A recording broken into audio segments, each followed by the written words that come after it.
to mistakenly attribute our unpleasant feelings, our feelings of agitation and distress, to our circumstances, when those feelings are in fact a signal telling us that our thinking is not to be trusted in those moments, that it's gone a little toxic, that it's distorted. And so to answer your question about, what about action, what I guarantee you is when people see something more clearly, they take relevant action. Always. Because if you think about it, Aaron, we always take action in line with our understanding of life. So if a person's understanding of life is that, let's imagine that a person's understanding of life is that their job is causing their feelings of unhappiness or misery or hatred or whatever it is if they have a job. But let's say that, make matters worse, that person also feels that the only reason they're doing that job is because that's the money that they get paid gives them the security they need to be secure. Well, both of those are misunderstandings. So on the one hand, we've got the misunderstanding that their feelings of security are coming from money. On the other hand, the misunderstanding that their feelings of unhappiness are coming from the job that's giving them the money. That's a double bind. That's like getting a massage from someone who's holding a gun to your head. It's tough to relax. It wouldn't be the best massage in the world, no. And so, but they're both misunderstandings. If a person thinks that their security comes from their job or from their work or from the money that their work gives them, then they're not going to find something else until they can find something that's at least going to give them that security. Okay. And if they think that their unhappiness is coming from their job, then they'll be keen to find another job as quickly as possible. But if the security is holding them in place, then it's tough. And we see people in this dilemma all the time. There's lots of people who are in that dilemma.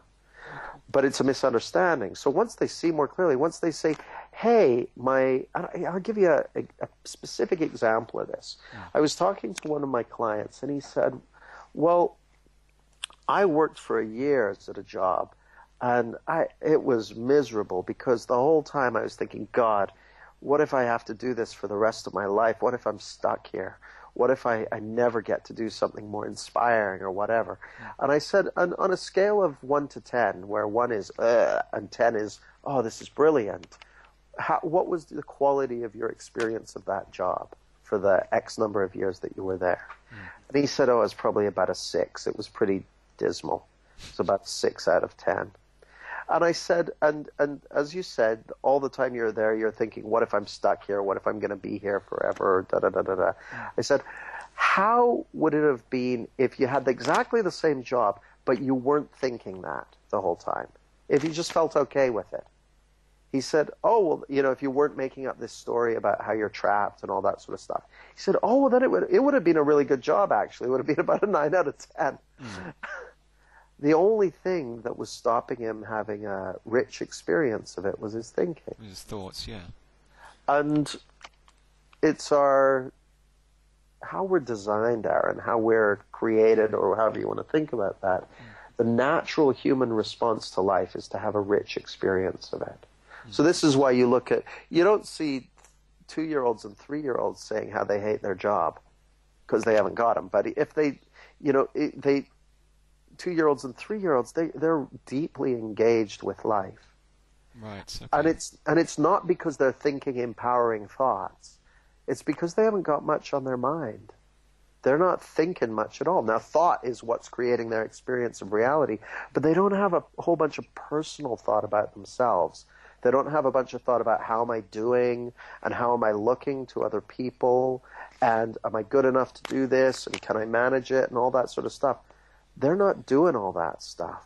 So essentially they could go for another job that they really like or start a business what they really like. It's just that it's not loaded with, oh, I'll get happy when I get that job and I'll feel a lot better when I get that position or when I'm out of here. Well, there's two things. I mean, one is when you see where your feelings are coming from. I think my experience of working with people is as they start to see this, they're actually much more likely to leave a job that's not really inspiring to them because it's suddenly, they recognize that their security isn't dependent on it. And B, they recognize that actually there's nothing to lose by going for something else. Okay. So the funny thing is, people who are living from a more inside-out understanding, one of the things you'll see about people living from that understanding is they all tend to really enjoy, or mostly tend to enjoy what they're doing. Okay. They enjoy their work. And you could say, oh, well, they're lucky. They're enjoying their work because they found good jobs. But the reality is, the more clearly you see that we live in an inside-out world, the more you enjoy whatever you're doing. Okay. Well, let's take it to some would say the extreme example. And recently, you visited the maximum security prison, San Jose. Yeah. So when I was watching a recent Louis Theroux program when he was in Miami jail, it was the inmates in there had a very primal aspect to it. They were after respect, and they guarded their territory by fighting and things like that to gain that respect. How did you find your experiences using the three principles and your work in there?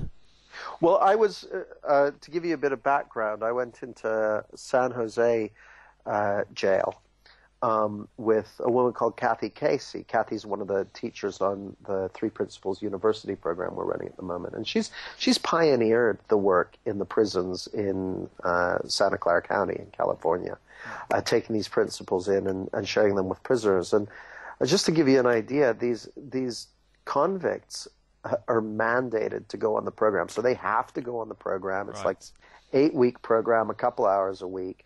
And rule of thumb, no one's at their best when they've been mandated to go on something. And so that's the starting point for these guys. And where we were working was in the gang unit, and it was specifically a gang unit where guys who are trying to leave their gangs are. So these are guys who are trying to get out, leave their gang affiliation, so they can't be in the main population because they'd be shivved in no time. And so they're on the cell block 24 hours a day. They're in, orange prison uniforms and lots of tattoos, a lot of Hispanic guys, a lot of black guys. And these are people who have grown up in extremely rough, like you say, primal survival-based environments and orientation. They've grown up in the hood, so to speak. And these are guys who have a lot of them a history of violence or even murder, serious drug problems, et cetera, et cetera, et cetera. So we're talking the same people with similar backgrounds and experience to the people in the program you mentioned. And some of the guys had been exploring this for a while. Like I say, it's an 8-week program. Some of them were going through it for a second time. Some of them were new to it. But there was an incredible sense of peace and well-being in the room. And I heard guys say things like, I've never felt so free in my life. These are guys who are banged up 24/7. Right. I've never felt so free in my life. I've got a real sense of peace now that I've never had before. I can see now how I ended up here, and I know what needs to be different so that I never have to come back again. And just so you understand, like, these guys are, they're going up before parole boards all the time and that sort of thing. And the judges and people sitting on the parole boards, they've heard it all. So they're constantly seeing guys coming up and saying, I didn't do it, it wasn't my fault, I shouldn't be here, da-da-da-da-da-da-da. They're seeing these guys come up and go, hey, you know what, I know that I can see that what I did is wrong, and I can see why I'm here, and I've changed, and I'll take whatever you hand down to me, but things are going to be different. And the parole boards are going, oh, this person has changed, and they're reducing their sentences. They're letting them out early, where in the past there wouldn't have been a chance, because they're seeing genuine change. Right. They're seeing a fundamental kind of what you might call a psychic change having taken place in a number of these prisoners.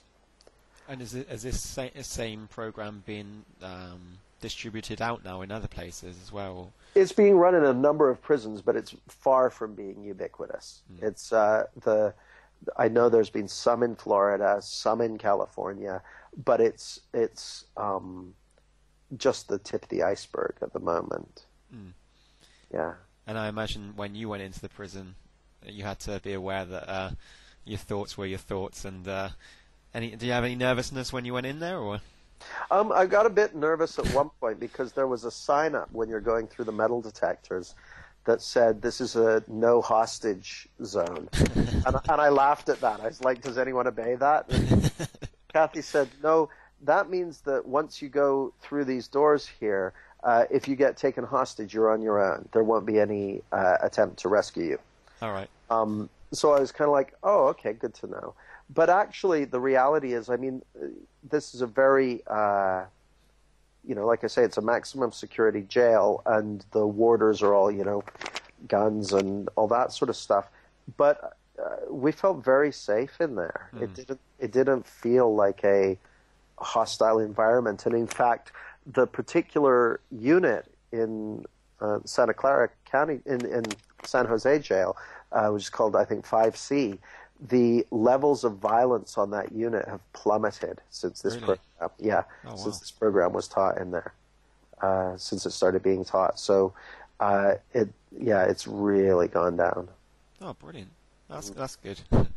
So if we move on to more more the coaching aspect, and I was wondering if you could describe to me the main differences you find between like standard coaching and the transformational type coaching both yourself and someone like Michael Neal subscribes to. Well, I've learned a lot from Michael, and I'll speak for myself rather than speaking for Michael. But So I interviewed on Monday anyway, so he's done his view. Well, I guess there are a couple of things. I mean, a lot of coaching is predicated on the idea that the path to happiness is through achieving your goals. And a lot of the time, that's predicated on the "I'll be happy when" thing. Right. I'll be happy when I've got more money, or I'll be happy when I'm running my own business, or I'll be happy when I've got the relationship I want, or the physique I want, or the X, Y, and Z. And I'm not saying there isn't value to those things, because there certainly can be. And I'm not saying that people shouldn't have goals. I mean, I've got all kinds of goals, and they're valuable and that sort of thing. But as soon as someone falls into the trap of thinking that their happiness and well-being is dependent on achieving those goals, then it can create a whole bunch of toxic thinking and the feelings that go along with that stops people enjoying the richness of life as it is in the moment. And